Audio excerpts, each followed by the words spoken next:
Hello दोस्तों, नमस्कार। स्वागत है आपका एक बार फिर से आपके अपने यूट्यूब चैनल डिजिफ्लाई में। तो दोस्तों, आज ये कंप्यूटर की क्लास दूसरी होने वाली है, जिसमें हम बात करेंगे कंप्यूटर का वर्गीकरण, कंप्यूटर के प्रकार और कंप्यूटर की भाषाएं और कंप्यूटर की मेमोरी। जी हाँ दोस्तों, हम बात करेंगे जो कंप्यूटर की मेमोरी होती है, प्राइमरी और non volatile memory, secondary memory, इनके बारे में हम बात करेंगे और जानेंगे इनसे कैसे प्रश्न आते हैं। तो चलिए दोस्तों, बिना वक्त गवाए वीडियो को शुरू करते हैं दोस्तों। तो दोस्तों, वीडियो में आगे बढ़ने से पहले यदि आप हमारे चैनल पर नए हैं तो प्लीज़ चैनल को जरूर सब्सक्राइब कर लें, क्योंकि इस तरीके के वीडियोस हम अपने चैनल पर लाते रहते हैं। तो चलिए दोस्तों, सबसे पहले देखते हैं हम यहाँ पे कंप्यूटर का वर्गीकरण दोस्तों। तो वीडियो में आगे बढ़ने से पहले एक बात और आपको क्लियर कर दूं दोस्तों, आपको बस करना क्या है, चीज़ों को अच्छे से देखने के लिए, समझने के लिए वीडियो को बिना स्किप के पूरा देखना है, ताकि आपसे एक भी प्रश्न ना छूटे। क्योंकि मैं साथ के साथ आपको ये बताता चलूँगा कि किस तरीके के प्रश्न पूछे जाते हैं, कैसे प्रश्न एग्ज़ाम में बनते हैं। और दोस्तों, ये जो क्लासेस हैं कंप्यूटर की, उन सभी तमाम एग्ज़ाम के लिए इम्पोर्टेंट हैं, जितने भी वनडे एग्ज़ाम होते हैं, जिसमें आपका सामान्य ज्ञान जो आपका सिलेबस होता है उसमें पूछा जाता है। क्योंकि 1 से 2 प्रश्न हर एग्ज़ाम में कंप्यूटर से देखने को मिलते हैं। तो चलिए शुरू करते हैं। कंप्यूटर का वर्गीकरण। यहाँ पे जो वर्गीकरण है कंप्यूटर का, वो तकनीक के आधार पर है। तकनीक के आधार पर जो कंप्यूटर होता है, कई प्रकार के होते हैं, देखिए समझते हैं। पहला है आपका डिजिटल कंप्यूटर। समझते हैं डिजिटल कंप्यूटर के कौन कौन से होते हैं। तो इसकी परिभाषा है कि असतत रूप से सूचनाओं के प्रसंस्करण, प्रोसेसिंग द्वारा समस्याओं के समाधान में सक्षम उपकरणों को, एक वर्ग को डिजिटल कंप्यूटर कहते हैं। ये कंप्यूटर डाटा को प्रोसेसिंग डिजिटल रूप 0 और 1 में करते हैं, जैसे सामान्य प्रयोग में आने वाले डेस्कटॉप और लैपटॉप आपके इत्यादि। तो यहाँ पे जो डिजिटल कंप्यूटर होते हैं वो आपके डेस्कटॉप और लैपटॉप जो होते हैं, ये डिजिटल कंप्यूटर होते हैं। चलिए अगला देखते हैं, एनालॉग कंप्यूटर क्या होते हैं। तो दोस्तों, इस यहाँ से जो प्रश्न बनते हैं वो ऐसे ही बनते हैं। आपसे पूछ लेगा कि लैपटॉप और डेस्कटॉप क्या है, एनालॉग कंप्यूटर है, डिजिटल कंप्यूटर है, क्या है, या हाइब्रिड कंप्यूटर है। तो आप कहेंगे सर कि लैपटॉप या डेस्कटॉप जो है वो डिजिटल कंप्यूटर हैं। चलिए आगे बढ़ते हैं। अब समझते हैं एनालॉग कंप्यूटर कौन से होते हैं। एनालॉग कंप्यूटर जो होते हैं आपके सतत रूप में सूचनाओं के प्रसंस्करण के लिए उपयोग होने वाले कंप्यूटर एनालॉग कंप्यूटर कहलाते हैं। इस प्रकार के कंप्यूटर का उपयोग तापमान, दाब, भार, वोल्टेज आदि से संबंधित सतत डाटा के प्रोसेसिंग में होता है, जैसे वाहनों की गति मापने हेतु प्रयोग में आने वाले एनालॉग स्पीडोमीटर, एनालॉग घड़ी इत्यादि। तो ठीक है, यहाँ पे अब प्रश्न किस तरीके से बनेगा कि जिन कंप्यूटरों का उपयोग आपका तापमान हुआ, टेम्परेचर हुआ, प्रेशर हुआ, दाब हुआ, वेट हुआ, भार हुआ या वोल्टेज हुआ, इनसे संबंधित जो डाटा है, इसको प्रोसेसिंग में जो प्रयोग किया जाता है वो कौन से कंप्यूटर होते हैं। तो आप कहेंगे सर एनालॉग कंप्यूटर होते हैं। ठीक है, इसके जो उदाहरण है वो जैसे स्पीडोमीटर हुआ आपका, या एनालॉग घड़ी हुआ, ये सब क्या है, एनालॉग कंप्यूटर के उदाहरण है दोस्तों। तो यहीं से प्रश्न बनते हैं। ठीक है, चलिए आगे बढ़ते हैं। अब देखते हैं दोस्तों, हाइब्रिड कंप्यूटर क्या होता है, इसको समझते हैं। हाइब्रिड कंप्यूटर कौन से होते हैं। यह डिजिटल तथा एनालॉग कंप्यूटर का संयोजन है। तो याद रखेंगे कि डिजिटल प्लस एनालॉग कंप्यूटर मिलके जो बनता है वो क्या कहलाता है, हाइब्रिड कंप्यूटर कहलाता है। तो पहला क्वेश्चन यहीं से तैयार हो गया है आपका, कि यदि आपसे पूछ ले कि डिजिटल तथा एनालॉग का संयोजन क्या कहलाता है, आप कहेंगे सर हाइब्रिड कंप्यूटर कहलाता है। अर्थात इसमें स्पीड एनालॉग कंप्यूटर की तथा मेमोरी एवं शुद्धता डिजिटल कंप्यूटर की होती है। ठीक है, इसमें स्पीड जो होती है वो एनालॉग कंप्यूटर की, तथा मेमोरी और शुद्धता, एक्यूरेसी जो जिसको बोलते हैं, जो मेमोरी और एक्यूरेसी जिसको बोलते हैं, वो डिजिटल कंप्यूटर की होती है। ठीक है, तो जैसे कि रडार प्रणाली, स्मार्टफोन, टैबलेट डिवाइस, ये क्या होती हैं, हाइब्रिड कंप्यूटर होते हैं। तो दूसरा प्रश्न आपसे यही बनेगा, जो आपके हाथ में स्मार्टफोन जो आप चलाते हो, दिन प्रतिदिन यूज करते हो डेली लाइफ में, स्मार्टफोन हुआ, टैबलेट हुआ, ये जितनी भी डिवाइस हैं आपकी, ये क्या होती हैं, मतलब कौन से कंप्यूटर के अंतर्गत आती हैं। तो आप कहेंगे सर हाइब्रिड कंप्यूटर के अंतर्गत आती हैं ये। ठीक है, और हाइब्रिड कंप्यूटर में क्या है कि जो स्पीड होती है वो एनालॉग कंप्यूटर की होती है, और मेमोरी तथा एक्यूरेसी वो आपकी क्या होती है, डिजिटल कंप्यूटर की होती है। तो डिजिटल और एनालॉग कंप्यूटर के संयोजन को क्या कहते हैं? हाइब्रिड कंप्यूटर कहते हैं दोस्तों। तो तीनों किसी भी तरीके से एग्जाम में प्रश्न बन जाए आपका, वो मैंने सब आपको यहाँ पे क्लियर कर दिया है। इसी तरीके से दोस्तों हम आगे बढ़ते रहेंगे, चीजों को समझते हुए, एक एक कंसेप्ट को दोस्तों क्लियर करते हुए, ताकि एग्जाम में प्रश्न घुमा फिरा के कैसे ही बन जाए, लेकिन प्रश्न आपसे छोटे नहीं। बस आपको क्या करना है मेरे साथ दोस्तों, आपको बस कंसिस्टेंसी के साथ और पूरा एकाग्रता के साथ दोस्तों मेरे साथ आपको साथ साथ पढ़ना है चीजों को।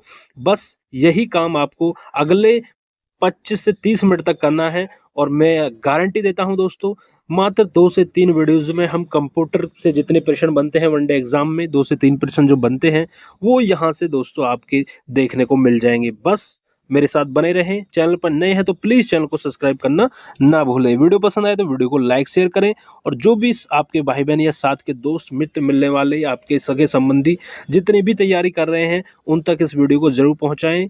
चलिए आगे बढ़ते हैं। अब देखेंगे आकार एवं कार्य क्षमता के आधार पर। पहले देखा हमने जो कंप्यूटर का वर्गीकरण था वो तकनीकी के आधार पर देखा, कौन कौन से, एक देखा एनालॉग कंप्यूटर, डिजिटल कंप्यूटर और हाइब्रिड कंप्यूटर। ठीक है, तकनीकी आधार पर 3 प्रकार देखे। अब देखते हैं आकार एवं कार्य क्षमता के आधार पर। ठीक है, आकार एवं कार्य क्षमता के आधार पर क्या है? सुपर कंप्यूटर दोस्तों क्या है? यहाँ पे हम पहले देखेंगे सुपर कंप्यूटर, ये क्या हो कहलाता है, सुपर कंप्यूटर क्या कहलाते हैं, इस चीज को समझेंगे।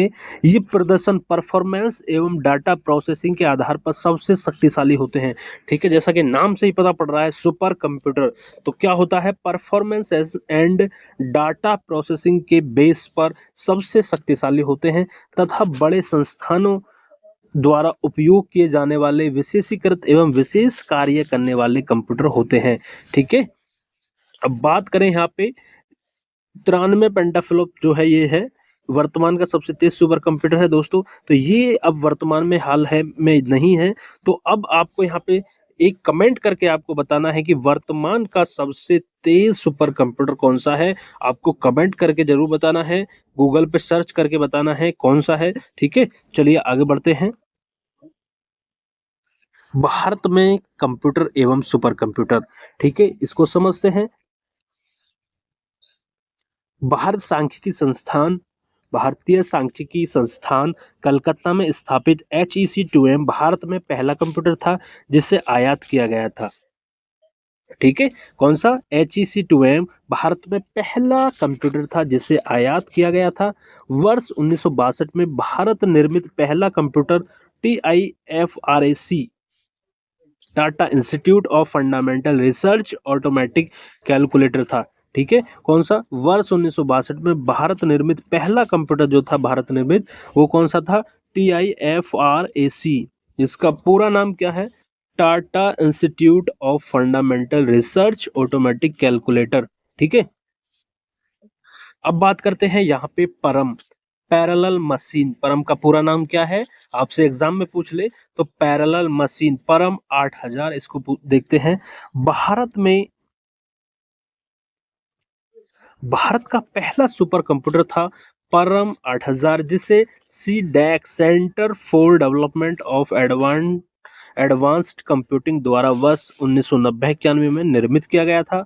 परम युवा सेकंड भारत का सबसे तेज गति 592 टेराफ्लॉप सुपर कंप्यूटर है।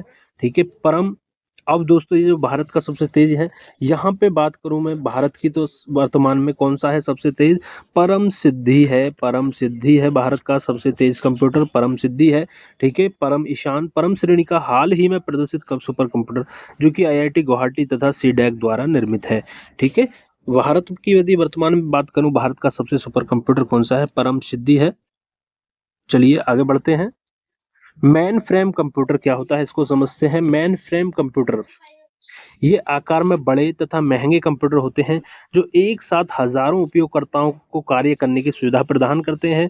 सामान्यतः जहां सुपर कंप्यूटर एक ही प्रोग्राम पर बहुत तेज गति से कार्य कर सकता है, वहीं मेन फ्रेम कंप्यूटर थोड़ी कम गति से लेकिन हजारों प्रोग्रामों पर एक साथ कार्य कर सकते हैं। तो समझने वाली अंतर जो है आपका super computer main frame computer में बस ये है कि जो सुपर कंप्यूटर होता है वो एक ही प्रोग्राम पर बहुत तेज गति से कार्य कर सकता है, लेकिन जो मेन फ्रेम कंप्यूटर है वो एक की नहीं बल्कि हजारों प्रोग्राम पर एक साथ कार्य कर सकता है, लेकिन थोड़ी कम गति से। सुपर कंप्यूटर वहीं एक ही प्रोग्राम पर बहुत तेज गति से कार्य कर सकता है। बस यही थोड़ा सा अंतर है सुपर कंप्यूटर और मेन फ्रेम कंप्यूटर में। बात करें स्टोरेज क्षमता अत्यधिक होने का कारण इसका उपयोग बड़े संगठनों जैसे बैंकिंग, बीमा संस्थान, सरकारी संगठन और कंपनियां आदि करते हैं। ठीक है, मेन फ्रेम कंप्यूटर का उपयोग कहाँ किया जाता है? बैंकिंग, बीमा संस्थान, सरकारी संगठन, कंपनियां।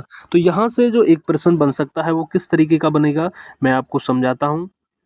यदि आपसे पूछ ले कि जो आपके बैंकिंग होती हैं और बीमा संस्थान होते हैं और जो सरकारी संगठन या कंपनियां होती हैं, उसमें अधिकतर किस कंप्यूटर का यूज़ किया जाता है सबसे ज़्यादा? तो आप कहेंगे सर मेन फ्रेम कंप्यूटर का। मेन कौन सा? मेन फ्रेम कंप्यूटर का यूज़ किया जाता है। ठीक है, चलिए आगे बढ़ते हैं।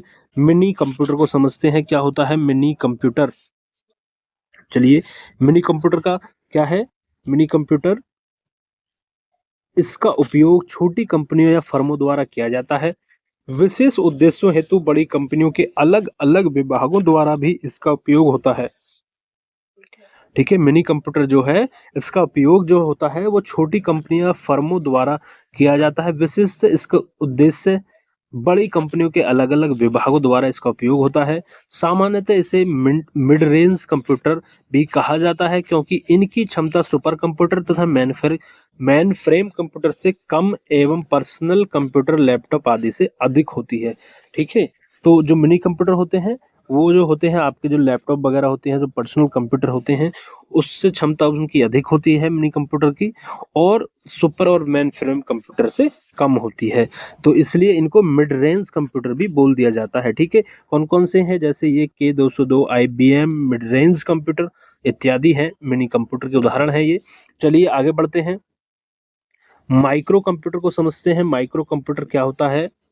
माइक्रो कंप्यूटर, माइक्रो कंप्यूटर को सामान्य उपयोग हेतु डिजाइन किया गया है, जो शिक्षा, मनोरंजन, छोटे ऑफिस के कार्य आदि के लिए उपयोगी है, जैसे कि desktop computer, gaming consolation, sound and navigation of car, notebooks, smartphones आदि। ये क्या है?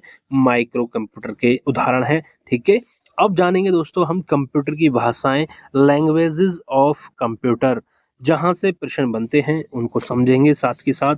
चलिए, लैंग्वेज ऑफ कंप्यूटर, कंप्यूटर की भाषाएं कंप्यूटर सिस्टम में संप्रेषण का मुख्य माध्यम तथा किसी कार्य के संपादन हेतु कंप्यूटर को दिए गए निर्देश हैं। कंप्यूटर के प्रकार तथा कार्य के आधार पर अनेक भाषाओं का विकास किया गया है।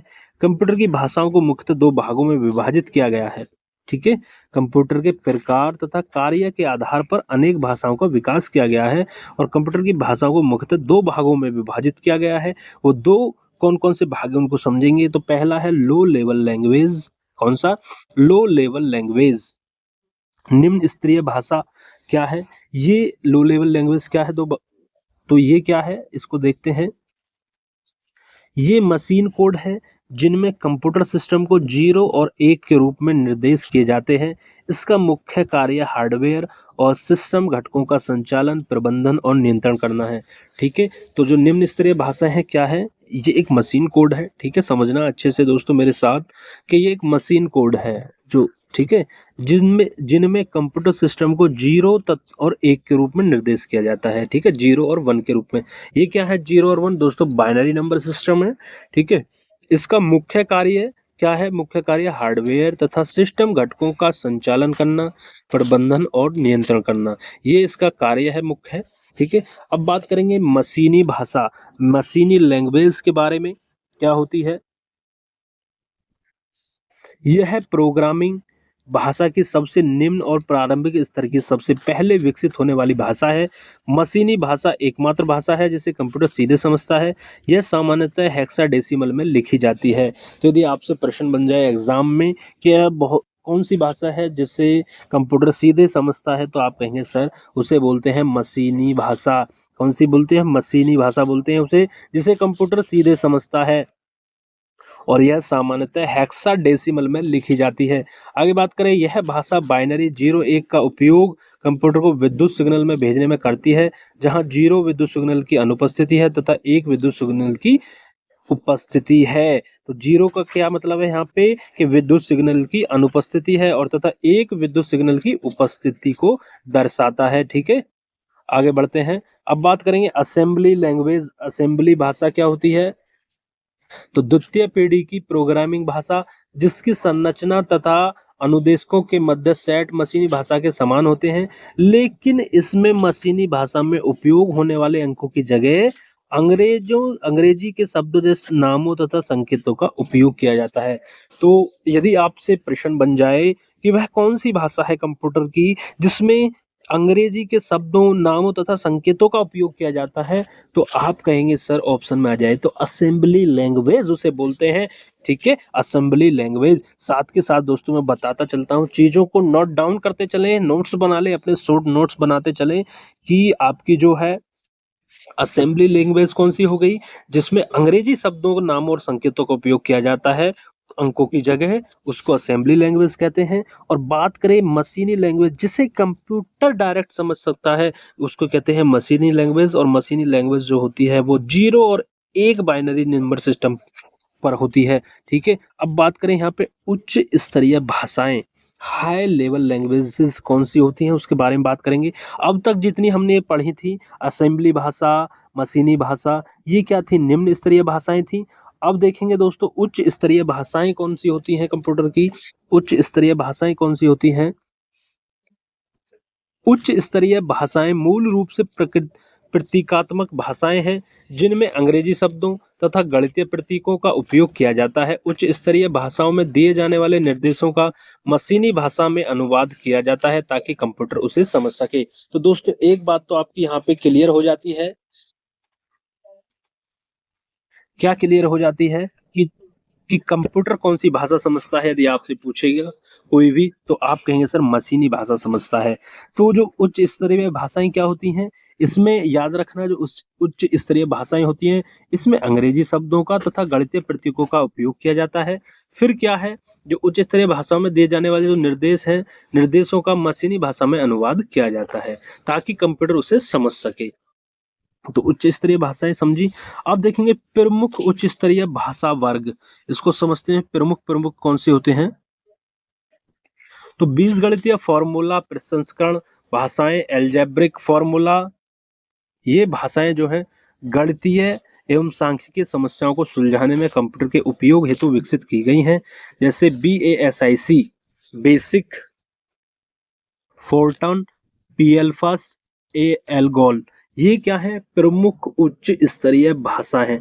ठीक है, याद रखेंगे इनको, ये प्रमुख उच्च स्तरीय भाषाएं हैं। यदि आपसे एग्जाम में प्रश्न बन जाए कौन कौन सी, बेसिक, फोर्टन, पीएल्फस, एल्गोल।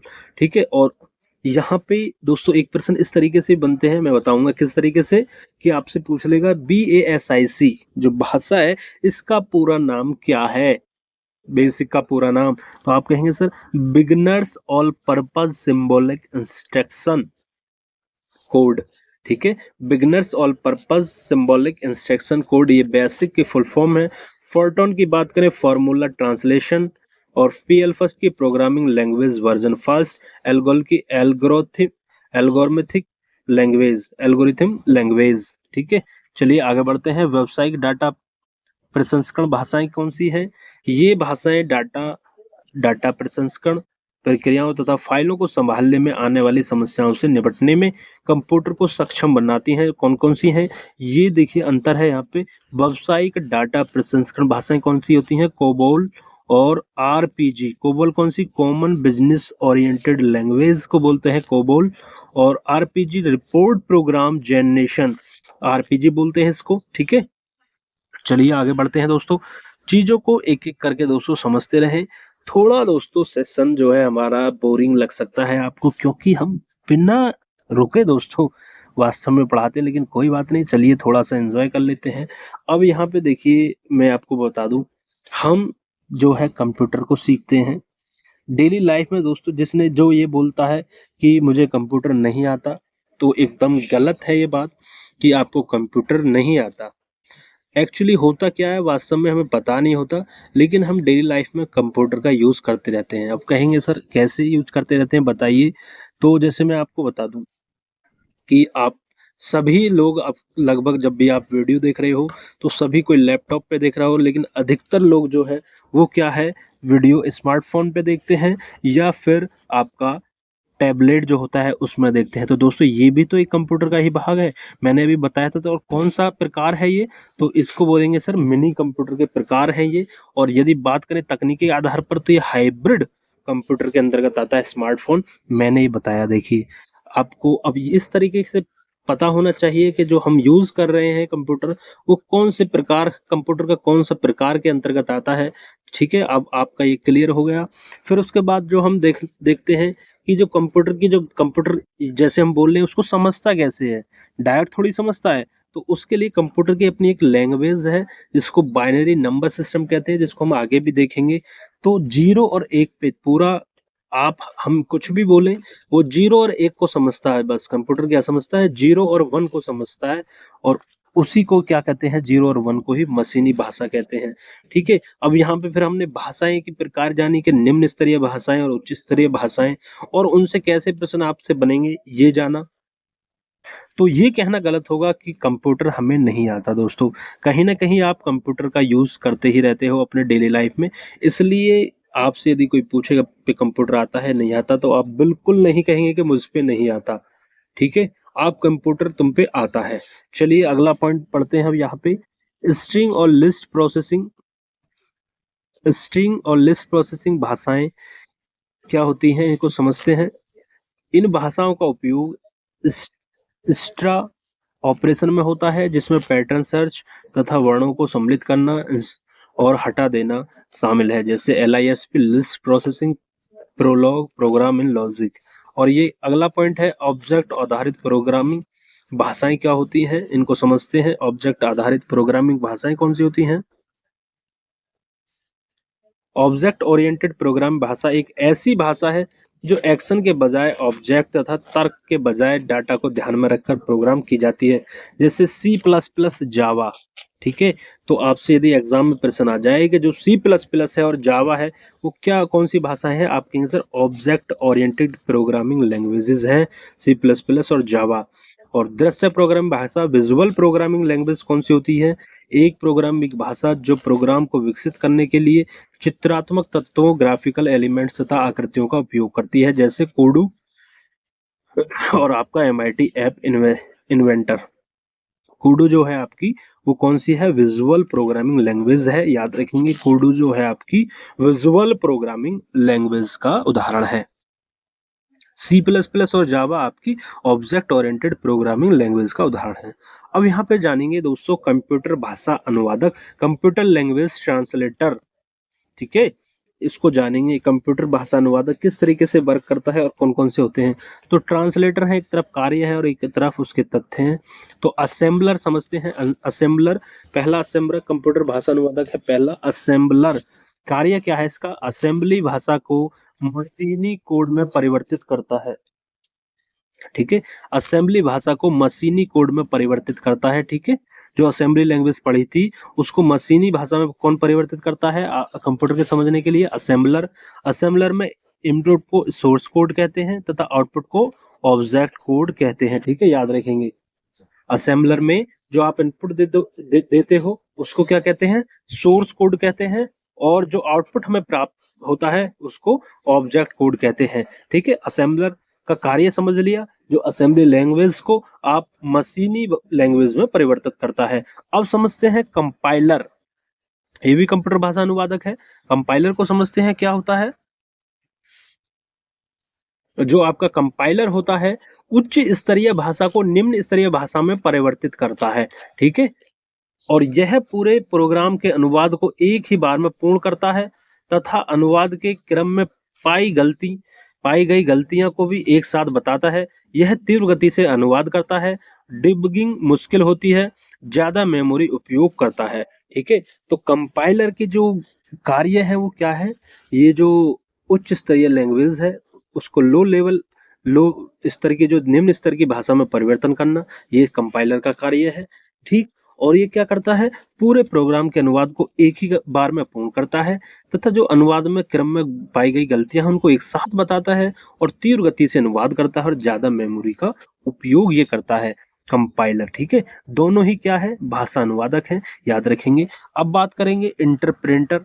इंटरप्रेटर क्या होता है, ये भी क्या कर रहा है, उच्च स्तरीय भाषा को निम्न स्तरीय भाषा में परिवर्तित करता है। यह लाइन बाय लाइन अनुवाद करता है तथा गलती पकड़ने पर रुक जाता है। डिबगिंग आसान होती है, कम मेमोरी की आवश्यकता होती है।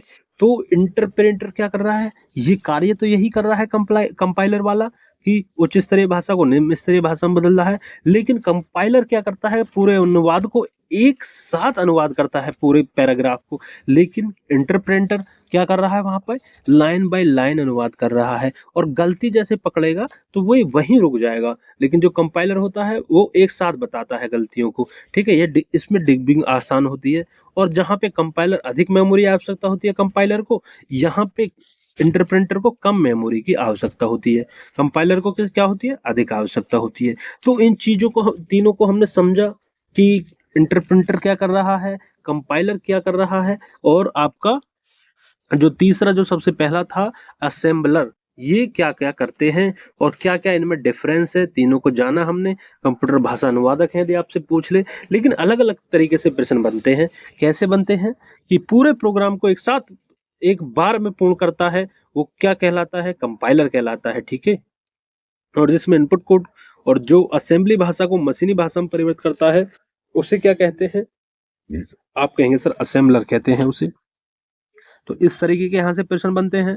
ठीक है, ज्यादा मेमोरी उपयोग कौन करता है, कंपाइलर करता है। और गलती पकड़ने पर रुक कौन जाता है, इंटरप्रेटर। और कम मेमोरी की आवश्यकता किसे होती है, इंटरप्रेटर। इस तरीके से प्रश्न यहाँ से बनते हैं। तो एक एक लाइन को दोस्तों यदि आप अच्छे से समझोगे, गहराई से बिल्कुल, तो चीजें आपकी दोस्तों गलत नहीं होंगी। वन लाइनर पढ़ने से दोस्तों फायदा जब भी है जब आप एक बार अच्छे से आपका कंसेप्ट क्लियर हो जाए, उसके बाद आपको ये चीजें वन लाइनर में याद रहेंगी। इसलिए आपको करना क्या है, बेस्ट मेरे साथ वीडियो देखते रहें और आप शॉर्ट नोट्स अपने बनाते रहें शॉर्ट फॉर्म में, जिससे आप आगे आसानी से समझ सको, अपनी भाषा में नोट्स को बनाएं।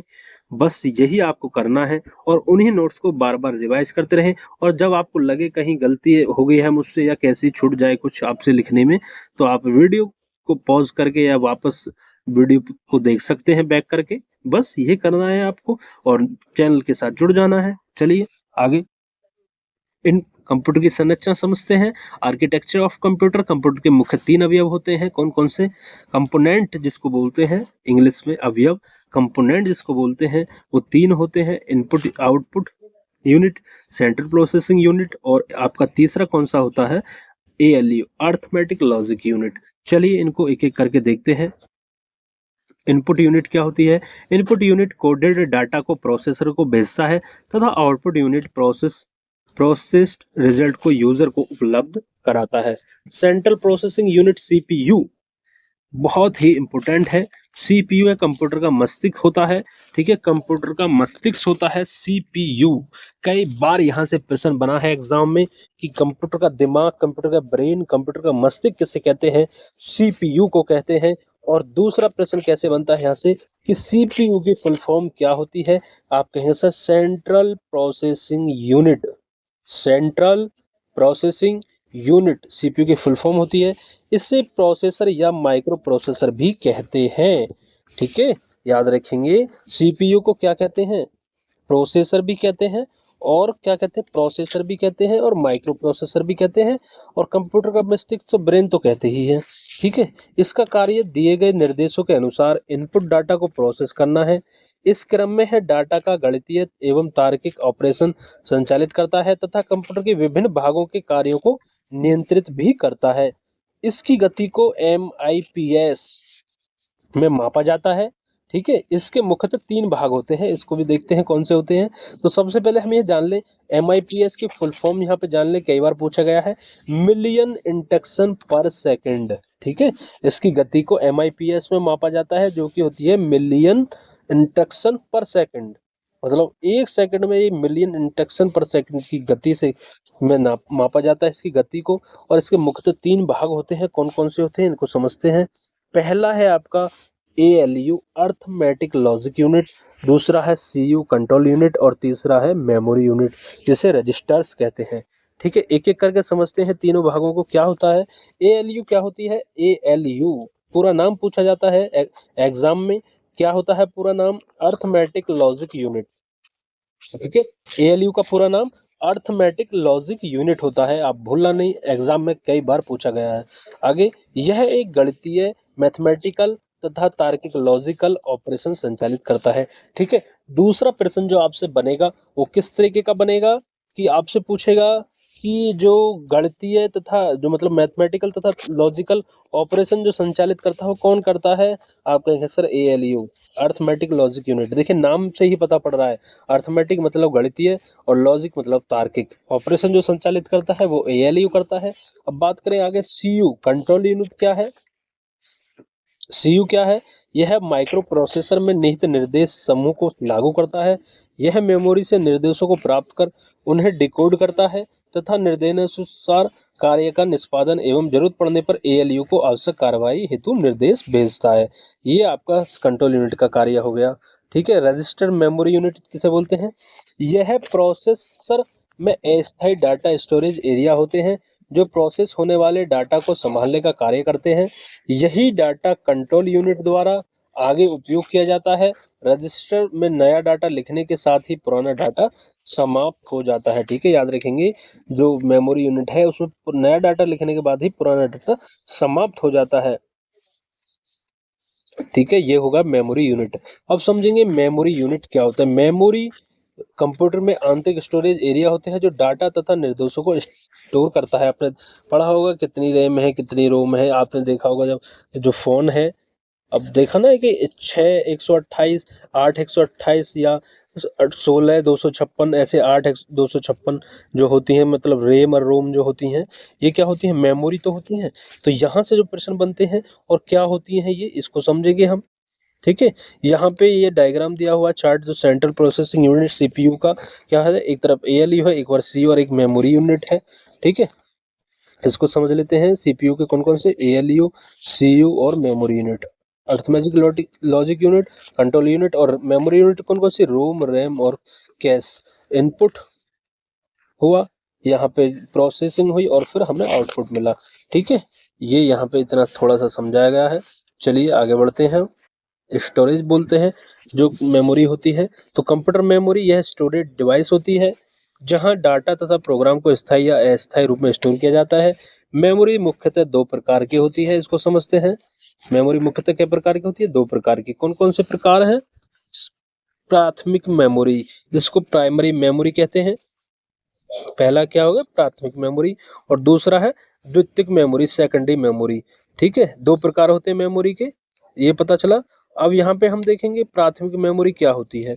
ठीक है, प्राथमिक मेमोरी यह कंप्यूटर की मुख्य मेमोरी को कहते हैं। इसे प्रोसेसिंग से पहले तक प्राइमरी मेमोरी में, ठीक है, प्रोसेसिंग से पहले तक प्राइमरी मेमोरी में ही अस्थायी डाटा स्टोर होता है। इसे कंप्यूटर की स्मृति भी कहते हैं। ठीक है, तो यदि आपसे प्रश्न बन जाए कि कंप्यूटर की स्मृति किसे कहते हैं, तो आप कहेंगे सर प्राइमरी मेमोरी को, मतलब प्राथमिक मेमोरी को कहते हैं। ठीक है, यह भी दो प्रकार की होती है। ठीक है, जो प्राइमरी मेमोरी होती है दो प्रकार की होती है। कौन कौन सी होते हैं इसको समझते हैं। पहला है आपका रैंडम एक्सेस मेमोरी, जिसको हम बोलते हैं रैम, RAM। फुल फॉर्म याद रखना, रैंडम एक्सेस मेमोरी। इसको दोस्तों हम अस्थायी मेमोरी भी कहते हैं, मतलब टेम्परेरी मेमोरी, और वॉलेटाइल मेमोरी भी कहते हैं। ठीक है, ये दो नाम है। और इसके जो रैम होती है इसको क्या कहते हैं? अस्थायी मेमोरी, मतलब टेम्परेरी मेमोरी, और वॉलेटाइल मेमोरी कहते हैं।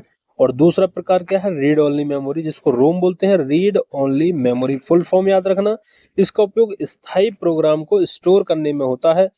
यह नॉन वॉलेटाइल मेमोरी होती है, उपयोगकर्ता इसमें परिवर्तन नहीं कर सकता, केवल रीड कर सकता, मतलब पढ़ सकता है।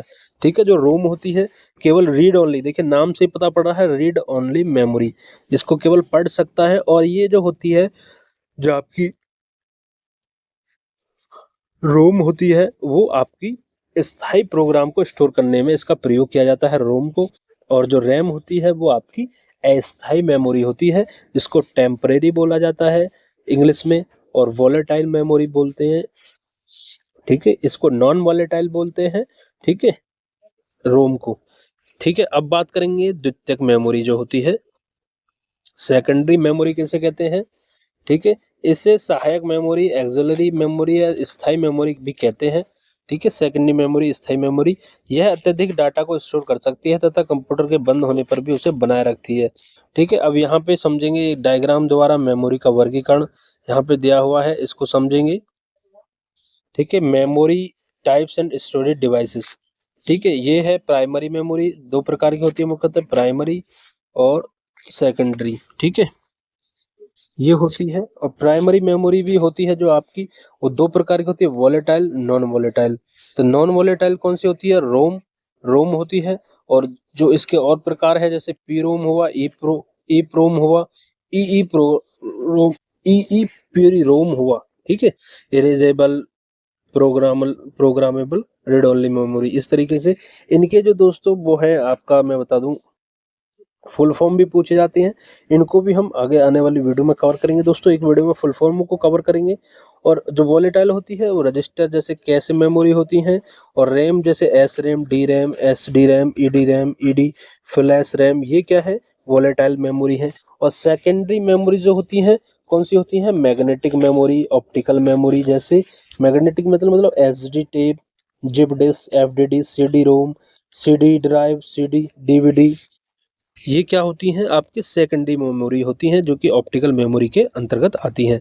तो इसका दोस्तों आप क्या कर सकते हैं? स्क्रीनशॉट ले सकते हैं इसका चार्ट का पूरे का, और अच्छे से इसको समझ लें। यहीं से प्रश्न बनते हैं, मेमोरी से संबंधित जो प्रश्न बनते हैं यहीं से बनेंगे दोस्तों।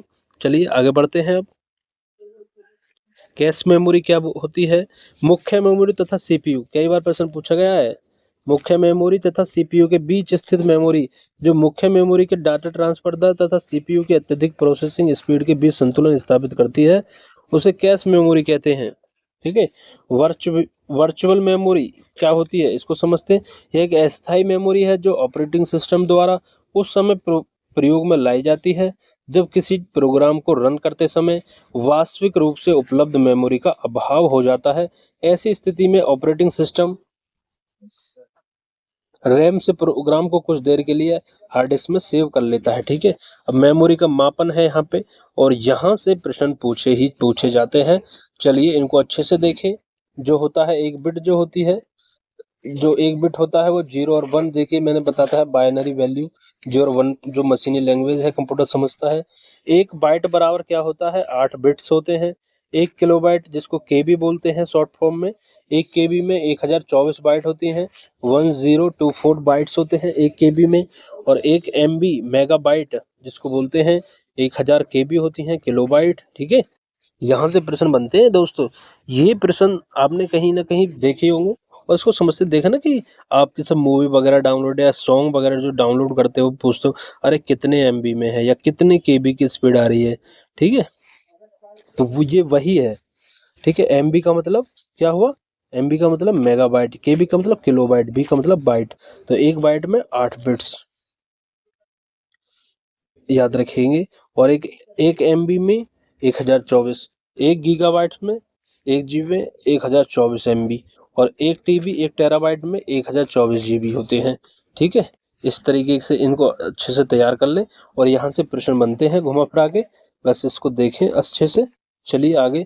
एक पेटाबाइट जो होता है, एक पेटाबाइट पीबी में 1024, ऐसे एक एक्साबाइट में 1024 पीटाबाइट, जेटाबाइट जेडबी में 1024 ईबी, ऐसे एक वाईबी में 1024 जेडबी जेटाबाइट। ठीक है, ये प्रश्न बनते हैं यहाँ से।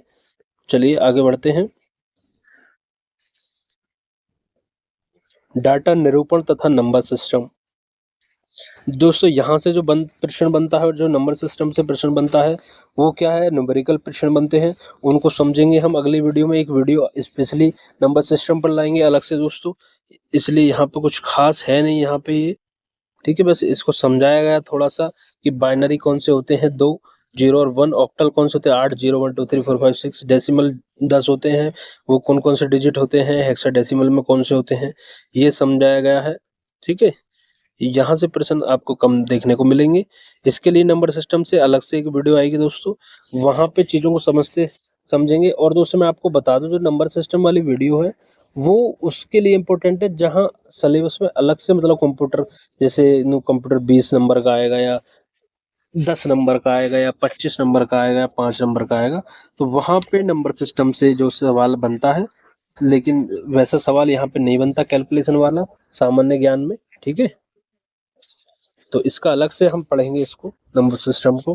कंप्यूटर में किसी अक्षर, वर्ण, अंक या प्रतीक चिन्हों को 0 1 को अद्वितीय कोड स्वरूप प्रदर्शित किया जाता है, जिसे कंप्यूटर कोड कहते हैं। ठीक है, चलिए अब आगे बढ़ते हैं। BCD पढ़ते हैं यहाँ पे, बाइनरी कोडेड डेसिमल।